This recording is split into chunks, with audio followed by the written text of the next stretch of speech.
बिस्मिल्लाहिर्रहमानिर्रहीम। इस वीडियो में आज हम डिस्कस करेंगे differences between partial synthesis and total synthesis. Partial synthesis को हम सेमी सिंथेसिस भी कहते हैं। अगर हम इसको डिफ़ाइन करें तो हम इसको यूँ डिफ़ाइन कर सकते हैं, the synthesis in which intermediate products are compounds obtained from any natural source are used as a starting material to produce organic molecules।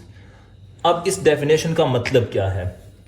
इसका मतलब ये है कि अगर किसी केमिकल रिएक्शन में कोई इंटरमीडिएट प्रोडक्ट है या कोई फाइनल कंपाउंड है तो हम उसको यूज़ करेंगे एज अ स्टार्टिंग मटेरियल, उसके ऊपर मॉडिफिकेशंस करेंगे, उसके ऊपर जो है वो केमिकल रिएक्शंस करेंगे, उसको एज अ प्रिकर्सर यूज़ करेंगे एंड देन उससे आगे हम कोई नया मॉलिक्यूल, नया ऑर्गेनिक मॉलिक्यूल या कंपाउंड जो है वो उससे हम प्रिपेयर कर सकते हैं। जैसे कि अगर हम हाइड्रोजिनेशन करें,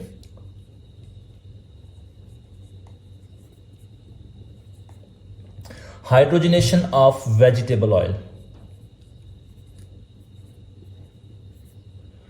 वेजिटेबल ऑयल हो, हम हाइड्रोजनेशन करें in the presence of catalyst, निकल, प्लाटिनम और प्लेडियम, कोई एक कैटलिस्ट यूज़ करके, तो ये हाइड्रोजनेशन रिएक्शन इस वेजिटेबल ऑयल को कन्वर्ट कर देगा घी में।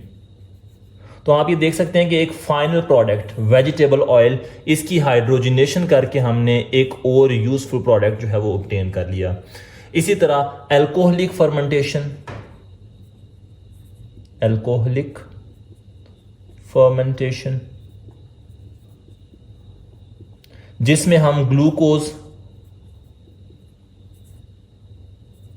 इसको फर्मेंट करेंगे यूजिंग माइक्रो ऑर्गेनिज्म यीस्ट, तो ये जो ग्लूकोज मॉलिक्यूल है ये कन्वर्ट हो जाएगा कार्बन डाइऑक्साइड में एंड साथ में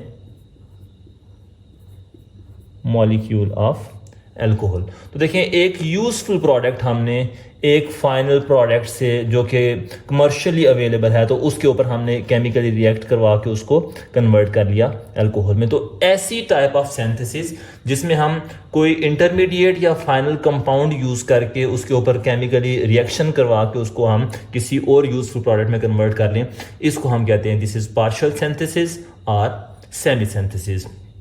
Now on the other side we have total synthesis. By definition, the type of synthesis which refers to the complete synthesis of organic molecules from readily available molecules or elements. इसका मतलब ये है कि हम इस total synthesis में अगर कोई ऑर्गेनिक मॉलिक्यूल या कोई ऑर्गेनिक कंपाउंड जो है वो सिंथेसाइज कर रहे हैं तो उसके लिए हमें बेसिक लेवल से, एलिमेंटल लेवल से स्टार्ट कर सकते हैं हम इसको, या फिर हम जो है वो कोई रेडिली अवेलेबल स्मॉल मॉलिक्यूल्स अगर हों तो हम उनको कंबाइन करके उनको रिएक्ट करवा के कोई लार्ज कॉम्प्लेक्स मॉलिक्यूल जो है वो बना सकते हैं। इसमें अगर हम सिंथेसिस ऑफ यूरिया देखें तो यूरिया को सिंथेसाइज करने के लिए we may start it from nitrogen and hydrogen, both these react together and form ammonia.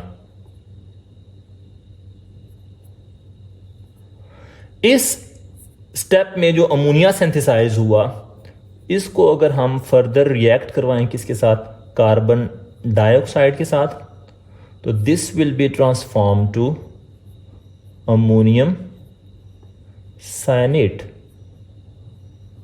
Plus water.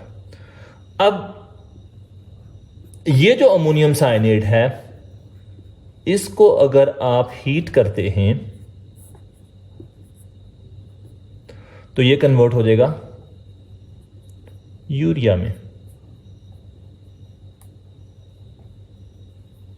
तो आप देख सकते हैं कि हमने एक ऑर्गेनिक मॉलिक्यूल बिल्कुल सिंपल एलिमेंट से जो है वो उनको उसको सिंथेसाइज किया है। तो इस तरह की सिंथेसिस जिसमें हम बिल्कुल स्मॉल मॉलिक्यूल्स के साथ, रेडीली अवेलेबल मॉलिक्यूल्स के साथ हम जो है वो उनको सिंथेसाइज करें, तो ऐसी सिंथेसिस को हम कहते हैं that is total synthesis.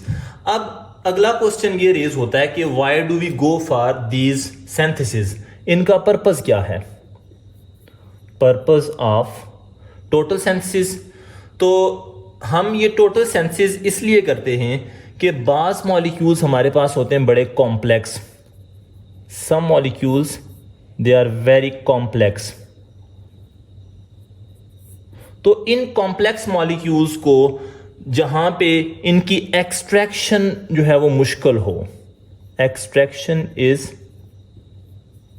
Difficult, यानी आप ज़्यादा अगर आप प्रिसाइसली ये बात कहना चाहें तो आप कह सकते हैं कि जी नेचुरल प्रोडक्ट्स।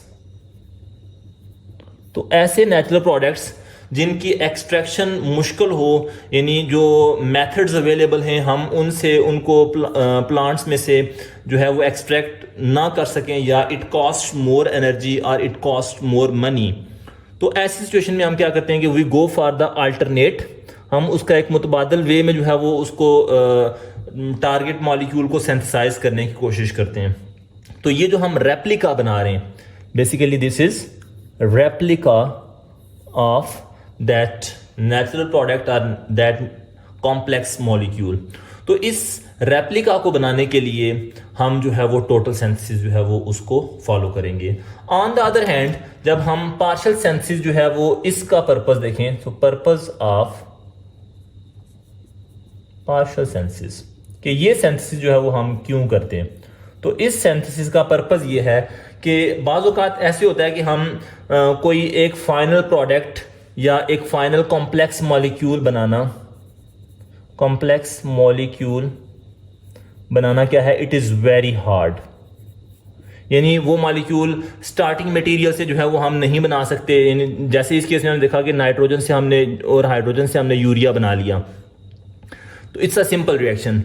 लेकिन बाद रिएक्शन इतने कॉम्प्लेक्स हैं कि हम जो है वो कॉम्प्लेक्स किस्म के नेचुरल प्रोडक्ट्स जो है वो उनको नहीं बना सकते। और सेम टाइम हमारे लिए ये भी इशू है कि हम उनको जो उनकी एक्सट्रैक्शन का प्रोसेस है वो भी हमारे लिए थोड़ा सा मुश्किल है।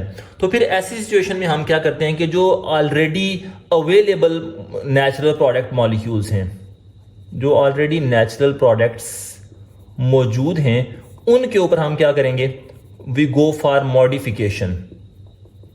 हम उनके ऊपर मॉडिफिकेशन करते हैं और उनको मॉडिफाई करके हम जो है क्या कर लेंगे, we can get target molecule. तो पर्पस क्या है कि हम क्यों जो है वो इस पार्शियल सिंथेसिस से जो है वो कंपाउंड्स को सिंथेसाइज कर रहे हैं, क्योंकि बाद में हमारे पास बड़े कॉम्प्लेक्स मॉलिक्यूल्स हैं तो उनको हम बना भी नहीं सक रहे, उनको हम जो है वो एक्सट्रैक्ट भी नहीं कर पा रहे।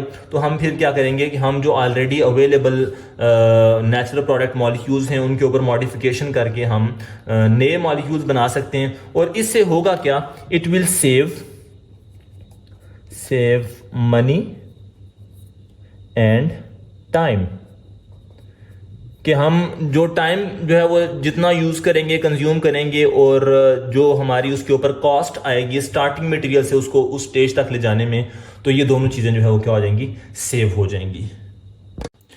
यहाँ पे अगर हम कुछ फर्दर डिफरेंसेस देखें between partial synthesis and total synthesis, तो इनको हमने जो है वो जॉट डाउन किया हुआ है। Starting material, number of steps, sources of compounds and applications. तो starting material for first type of synthesis, partial synthesis, तो इसमें नेचुरली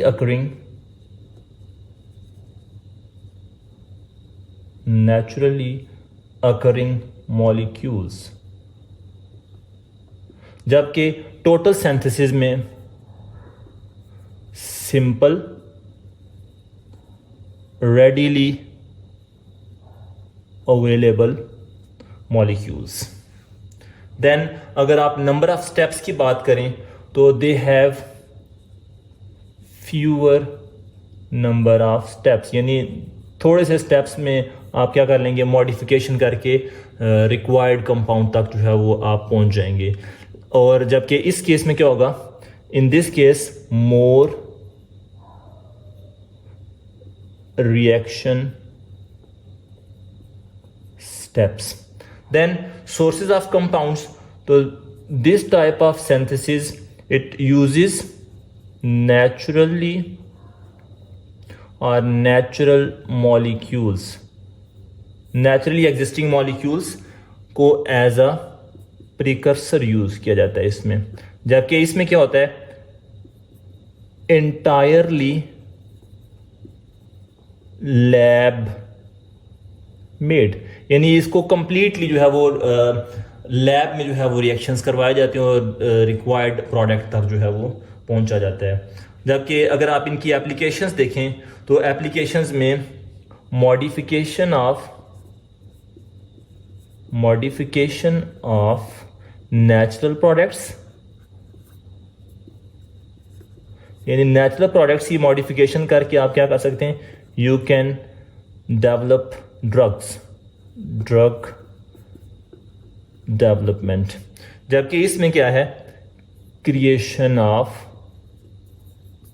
नोवेल कंपाउंड्स, यानी जो आपकी टोटल सिंथेसिस है इसमें आप इंटायरली न्यू कंपाउंड्स बना सकते हैं, और केस में जो है वो आप पार्शियल सिंथेसिस में ऑलरेडी एग्जिस्टिंग नेचुरल प्रोडक्ट्स को यूज़ करके ड्रग डेवलप कर सकते हैं।